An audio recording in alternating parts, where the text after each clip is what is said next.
ایک دفعہ میرا جماعت المسلمین سے کوئی بحث ہو رہی تھی, انہوں نے کہا یہ جو امام حنیفہ نے نکالا ہے مسئلہ حنفیوں نے کہ 1 درہم جو ہے نا, جو ہتھیلی کی کھائی, اس کے بقدر نجاست جب تک اتنی نہیں پھیلے گی تو کپڑا ناپاک نہیں ہوگا, اس سے کم نجاست کیا ہے, پاک ہے. 1-2 قطرے اگر پیشاب کے شلوار پہ لگ گئے تو وہ نماز ہو جائے گی. یہ کہاں سے نکالا ہے؟ اور وہ بڑا پروپیگنڈا کر رہے تھے, جماعت المسلمین کے تھے, یہ کہاں سے نکالا؟ قرآن میں تو آتا ہے وَثِيَابَكَ فَطَهِّرْ, اپنے کپڑوں کو پاک رکھیں, بار بار ہے نا قرآن میں.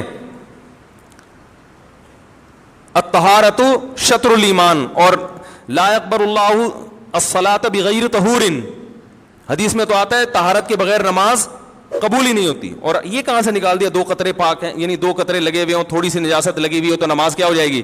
ہو جائے گی. وہ بڑا پروپیگنڈا کر رہے تھے, 8-10 سال پرانی بات ہے. ہر جگہ دیکھو قرآن کے خلاف ابو حنیفہ کا مسلک, حنفی لوگ امام ابو حنیفہ کی اندھی تقلید کرتے ہیں اور قرآن حدیث کو چھوڑ دیتے ہیں. قرآن میں تو کہیں نہیں ہے, تو وہ مجھے کہیں ہم چلے گئے, ان کی کوئی کمبختی تھی یا کیا تھا واللہ عالم. تو میں نے ان سے عرض کیا, میں نے کہا دیکھیں آپ قرآن میں جہاں یہ آتا ہے نا اپنے کپڑوں کو پاک رکھیں, قرآن میں یہ بھی آتا ہے ما جعل علیکم فی الدین من حرج, اللہ نے تمہارے دین میں ذرا بھی تنگی, ذرا بھی کا ترجمہ بھی جو گرامر جانتا ہے وہ کہے گا. من حرجن کا مطلب یہ نہیں کہ اللہ نے تنگی نہیں رکھی, من یہ بھی تاکید کے لیے اور تنوین بھی تقلیل کے لیے, من حرجن ذرا بھی تنگی نہیں رکھی ہے. میں نے کہا ایک حدیث. دوسری بات یہ کہ صحابہ کرام جب استنجا کیا کرتے تھے تو سب کے پاس پانی میسر نہیں تھا, ڈھیلوں سے استنجا ہوا کرتا تھا. جو لوگ پانی سے استنجا کرتے تھے قرآن نے ان کی تعریف کی ہے اس زمانے میں نا, کہ پانی سے استنجا کر رہے ہیں, قرآن نے تعریف کی, صفائی پسند لوگ ہیں. صحابہ میں اکثریت اس لیے کہ ایسے واش روم نہیں تھے, عرب میں تو پانی کا حصول بہت مشکل تھا. یہ بات تو حدیث سے ثابت ہے کہ نبی صلی اللہ علیہ وسلم نے فرمایا جو استنجا کرنا چاہتا ہے 3 ڈھیلوں سے استنجا کرے, صحیح ہے نا. تو میں نے کہا ڈھیلے سے جب استنجا کرے گا, جو حدیث سے صحیح حدیث سے ثابت ہے, جس کو آپ بھی مانتے ہو میں بھی مانتا ہوں کہ پانی سے استنجا ضروری نہیں ہے, تو ڈھیلے سے جب استنجا کرے گا تو نجاست اپنی جگہ سے مکمل صاف نہیں ہوتی. تھوڑے جب آپ نے پیشاب کیا, ڈھیلے سے استنجا کیا, تو کیا وہ جگہ سے مکمل پیشاب زائل ہو گیا ہے؟ مکمل پانی کے استعمال کیے بغیر زائل نہیں ہوتا.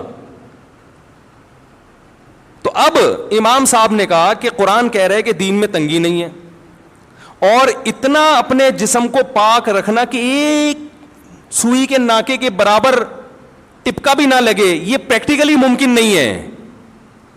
آ رہی ہے سمجھ میں؟ کہیں بھی جا رہے ہوتے ہیں چھینٹیں لگ جاتی ہیں کچھ نہ کچھ. جب آپ پیشاب کرتے ہیں, جو آج کل WC کا سسٹم ہے, کیا یہ کوئی یقین سے کہہ سکتا ہے کہ 1-2 چھینٹیں بھی نہیں لگی ہوں گی؟ کچھ نہ کچھ تو ہوتا ہے. تو میں نے کہا اب وہ کچھ مقدار تو بہرحال مستثنا کرنی پڑے گی جو خاطر میں نہیں ہے. تو اب وہ مقدار میں نے کہا اپنے قیاس سے کرتے, ادھر ادھر سے ایویں ہی کر لیتے, تو وہ پھر اعتراض کا حق تھا. میں نے کہا, انہوں نے کہا کہ بھائی جب انسان قضاء حاجت کرتا ہے تو اتنی فقہا کا اس پر اجماع ہے پوری امت کا کہ اگر جو جگہ جہاں سے قضاء حاجت کی اس نے اس سے زیادہ اگر نجاست پھیل جائے نا اس جگہ سے ہٹ کے, تو پانی سے دھونا واجب ہے, اس سے کم میں واجب نہیں ہے. تو انہوں نے اندازہ لگایا اچھا اتنا حصہ قابل معافی ہے. اب وہ بجائے اس کے کہ اس گندی جگہ کا نام لے کے کتابوں میں لکھیں, تو نام مہذب استعمال کیا, بھائی درہم کے بقدر, یہ ہتھیلی کی گہرائی کے بقدر. اور اس کو آج ہم اپنی زبان میں کہتے ہیں 5 روپے کے سکے کے برابر جو ہے نجاست لگی ہو تو وہ کیا ہے؟ اب کوئی 5 روپے کا سکہ تو بخاری میں کہیں نہیں ہے, تو یہ پاگل ہونے کی علامت ہے آپ کے. آپ مدرسے میں بیٹھ کے پراپر علم حاصل کرو تو آپ کو 5 کے سکے بھی نظر آئیں گے اور 10 کے نوٹ بھی نظر آئیں گے انشاءاللہ. آئیے سمجھے؟ تو انہوں نے یہاں سے نکالا ہے کہ شریعت نے صرف ڈھیلے سے استنجا کافی سمجھا, حالانکہ وہ جگہ پاک نہیں ہوتی. پتہ چلا اتنی نجاست شریعت میں قابل معافی ہے. تو اس کی تعبیر مہذب انداز سے کی, بھائی ہتھیلی کی گہرائی کے بقدر, یا یہ کہ درہم اتنا سا سکہ ہوا کرتا تھا اس کے بقدر. تو میں نے کہا آپ بتا دو, اگر یہ دلیل غلط ہے تو پھر آپ بتا دو کتنی نجاست, تھوڑی نجاست معاف ہے, یہ تو پوری امت کا اجماع ہے. اور یہ تو آپ جب تنہائی میں بیٹھ کے غور کرو گے نا, آپ بولو گے بھائی ایسا نہیں ہو سکتا کہ ایک چھینٹا بھی نہ پڑے, ٹھیک ہے نا. آپ بھی کہو گے یار یہ تو نہیں ہو سکتا, ناممکن ہے. تو آپ بھی کچھ نہ کچھ مقدار کو معاف کراؤ گے. میں نے کہا ہم فتویٰ اس کے خلاف دے دیتے ہیں کہ بھئی 1 درہم والی جو انہوں نے مثال دی ہے کہ 1 درہم نجاست لگ جائے تو وہ غلط ہے, تو آپ جو پھر وہ مقدار بتاؤ گے قرآن و حدیث کی روشنی میں, ہم اس پہ فتویٰ دے دیں گے انشاءاللہ. نہ آپ بتاتے ہو نہ ابو حنیفہ کے بتائے ہوئے کو صحیح قرار دیتے ہو, اس کا مطلب ہے کہ آپ صرف انگلی توڑنے کے لیے پیدا ہوئے ہو. صحیح ہے نا. امت کے دلوں میں شکوک و شبہات, وسوسے, فرقواریت, امت کو لڑوانا, اس کے علاوہ آپ کا دنیا میں کوئی کام نہیں ہے. تو ایسے درجنوں مثالیں ہیں, درجنوں, یہ تو میں نے چند دیے ہیں. تو اس لیے اس پروپیگنڈے سے متاثر ہونے کی چنداں ضرورت نہیں ہے. سمجھ رہے ہو, ہر فقیہ کا اپنا اصول ہے. سب سے پہلے قرآن کو, پھر ایک اور مثال دے کے بس آگے چلتا ہوں.